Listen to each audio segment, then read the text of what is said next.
अब रुक करते हैं अगली खबर की। उत्तर प्रदेश की सियासत में एक नए बयान ने हलचल बढ़ा दी है। जी हां, इरशाद पार्टी के कार्यकर्ताओं ने कैबिनेट मंत्री संजय निषाद को प्रदेश का मुख्यमंत्री बनाने की मांग उठाई है। इस मांग पर जब संजय निषाद से सवाल किया गया तो उन्होंने कहा कि कार्यकर्ताओं की भावनाओं का सम्मान है। संजय निषाद ने कहा कि जब देश में एक चाय बेचने वाला व्यक्ति प्रधानमंत्री बन सकता है तो कोई भी व्यक्ति मुख्यमंत्री बनने का सपना देख सकता है। उनके इस बयान के बाद अब यूपी की राजनीति में नई चर्चाओं का हवा मिल गई है। वहीं नीट पेपर लीक को लेकर चल रहे छात्र आंदोलन पर भी संजय निषाद ने अपनी प्रतिक्रिया दी। उन्होंने विपक्ष पर छात्रों को गुमराह करने का आरोप लगाया और कहा कि सरकार मामले में सख्त है। पेपर लीक में जो भी दोषी पाए जाएंगे उनके खिलाफ कड़ी कार्रवाई की जाएगी। वही इस पे ज्यादा जानकारी दे रहे हैं हमारे संवाददाता जिन्होंने संजय निषाद से बातचीत की है। सरकार में कैबिनेट मंत्री संजय निषाद जी हमारे साथ। सर, आपके कुछ पार्टी के कार्यकर्ता आपको मुख्यमंत्री बनाना चाह रहे हैं, लगातार मांग कर रहे हैं, क्या कहेंगे? कार्यकर्ताओं की भावना है, वो देखते हैं कि भाई जिसकी कम संख्या थी लीडरमैन हरवा थे, हाकिम हो गए, मिल्कमैन चरवा थे, आज देखो कलम चलाने वाले, बंदूक चलाने वाले हो गए।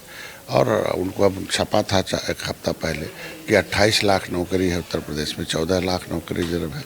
सामाजिक न्याय समिति का रिपोर्ट कहती है कि 7.5 लाख नौकरी में 99.99% मिल्कमैन है, 6.5 लाख नौकरी में लेदरमैन है। अदरमैन कहाँ चला गया?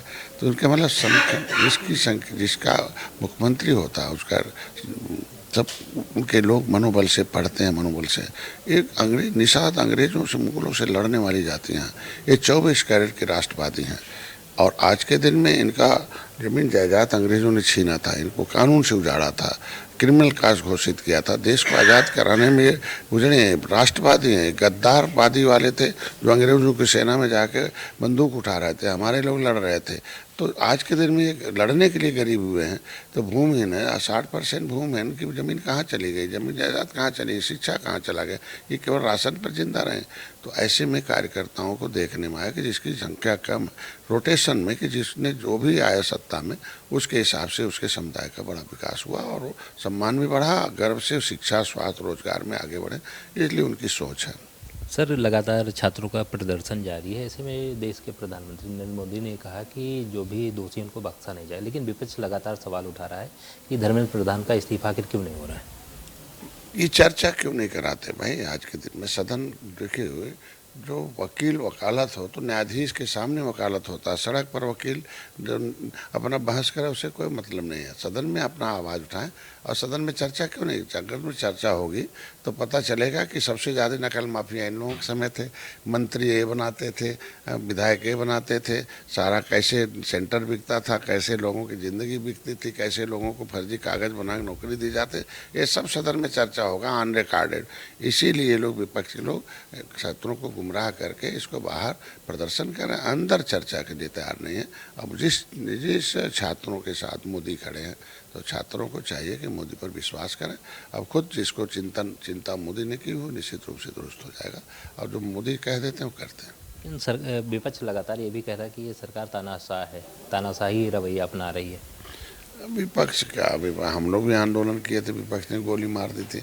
37 लोगों को फर्जी जेल में, मेरा ही भाई मारा गया, 302 मूल्य बना दिया। ये सपा की सरकार से 7 जून 2015 को रेल आंदोलन करना हक है सबका। इनके समय तो कहा, हम लोग तो वही 1 महीना जो था गुर्जर आंदोलन चल रहा था राजस्थान में है, उसमें एक भी गोली नहीं चली, पटरी उटरी सब उखाड़ दिया था।